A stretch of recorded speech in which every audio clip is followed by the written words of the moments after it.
जय हिंद फ्रेंड्स, स्वागत है आपका पब्लिक मेट्रो पे। कश्मीर के पहलगाम में जो हमला हुआ उसमें एक 8 साल का बच्चा सरकार को सुझाव दे रहा है कि किस तरीके से वहाँ पे सुरक्षा व्यवस्था रखनी चाहिए थी। उन बच्चे का स्टेटमेंट सुनिए फिर बात करते हैं।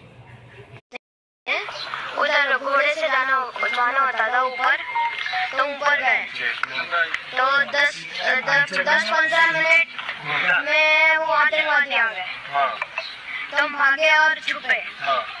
आतंकवादी ने ढूंढ लिया। हमें तो टोटल 2 ही दिखे थे। एक ने बोला कि मुसलमान अलग हो जाओ और हिंदू अलग हो जाओ, जेंट्स को बस। और हिंदू वाले जेंट्स को गोली मार दी गन से। और बाद में जब वो अचानक से गायब हो गए, चले गए, तब सब बोले जो बचे हैं वो भागो नीचे। तो हम नीचे भाग गए। मम्मी दीदी ने तो मेरे को घोड़े पर बिठा दिया था। मम्मी दीदी उतर के आई, मैं घोड़े से आया था। मुझे लगा तो गए थे, मेरे को लगा गए, अब तो गए, पर उन लोगों ने बचा लिया। मेरी मम्मी तो जान नहीं रही थी, मेरे पापा को छोड़ गए, पर हम दोनों के लिए तो जाना पड़ा। ये बच्चा वो बदनसीब बच्चा है सर, जिसने अपने बाप को उस हमले में गंवाया है। इनकी पिताजी की जान गई है, पर इसकी समझदारी, इसकी मैच्योरिटी कहीं ना कहीं हम सबसे ज़्यादा है और दिल करता है इस बच्चे को सैल्यूट करें। लेकिन जब ये बच्चा बोलता है कि सरकार को तो कुछ पता ही नहीं, तो एक सवाल अपने मन से उठता है कि आखिर एक मासूम को कैसे पता कि सरकार को कुछ पता ही नहीं था, क्योंकि वो मासूम सा बच्चा वहाँ पे मौजूद था, अपने पिताजी के साथ घूमने गया था और उसके मन में इतना दर्द बैठ गया है कि वो अब कहता है कि मैं यहाँ कभी नहीं आऊँगा। साथ ही उसने कहा कि उसके नीचे ही आर्मी कैंप है, सरकार को वहाँ पे कम से कम 3-4 आर्मी रखनी चाहिए। अगर वहाँ पे 3-4 आर्मी होती तो आज ये नौबत नहीं होता। तो सवाल तो सरकार से पूछना बनता है सर, जो इस देश की गोदी मीडिया या दलाल मीडिया आपस में अपनी विचारधारा में फंसे हुए हैं, उस जगह पर इस बच्चे का बात मान करके, इस बच्चे पे थोड़ा सा ध्यान दे करके अगर सरकार से आंखों में आंखें डाल करके सवाल पूछती तो ज़रूर कहीं ना कहीं सरकार के को अपने मन में एहसास होता कि चूक तो हुई है, चूक तो हुई है बॉस, चाहे आप मानिए या नहीं मानिए। क्योंकि वहाँ पे 2000 पर्यटक और अचानक 28 लोगों की जान और नीचे आर्मी कैंप, 45 मिनट तक ये हरकंप हुआ।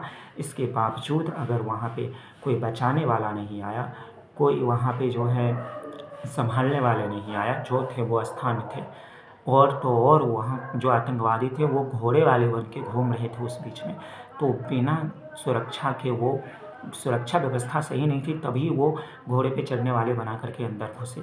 इस बच्चे ने सरकार से सवाल पूछा और वह इसने हिम्मत किया है, क्योंकि इस बच्चे को पता था कि इस देश की जो मीडिया है, जो 2 विचारधाराओं में बिक चुकी है, ये ओरिजिनल सवाल, एक्चुअल सवाल सरकार से नहीं पूछेगी। ये पूछेगी वही, ये दिखाएगी वही जिसके लिए ये बिक चुके हैं।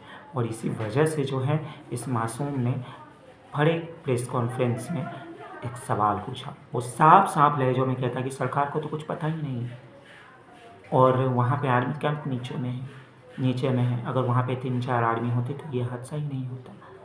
तो अब सवाल तो सीधा सरकार से है सर। सवाल इसलिए है कि उन्होंने कहा था कि एक आदमी की गारंटी है। नोटबंदी के बाद उन्होंने कहा था कि आतंकवाद पे इतनी गहरी चोट पहुँची है कि पत्थर तो दूर की बात, कश्मीर में आतंकवादी कंकर भी नहीं उठा सकते। फिर बंदूक कैसे उठा लिए सर?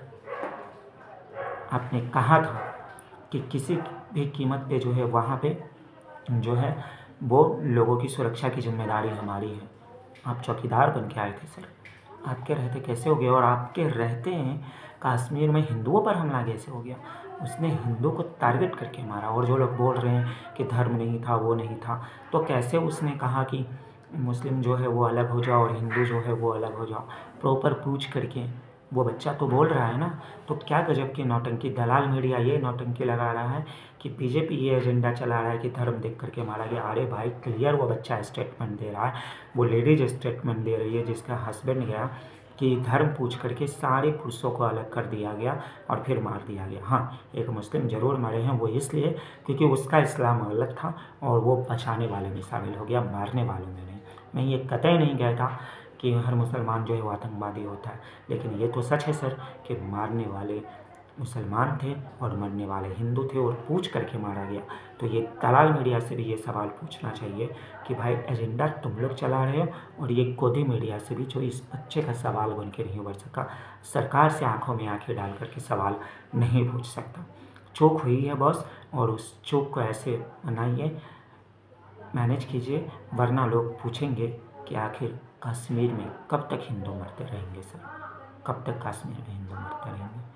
बाकी बदला तो मुझे नहीं लगता है अभी भी पूरा हुआ है, क्योंकि हमारे 28 लोगों की जानें गई हैं, और जब तक पाकिस्तान आर्मी का सर हिंदुस्तान की सरजमी पर ना आ जाए तब तक तो मैं तो बदला नहीं मानूंगा। बाकी आपकी अपनी क्या सोच है सरकार के इस कदम पे, हमें कमेंट करके ज़रूर बताएं। खबरों के लिए देखते रहो पब्लिक। जय हिंद।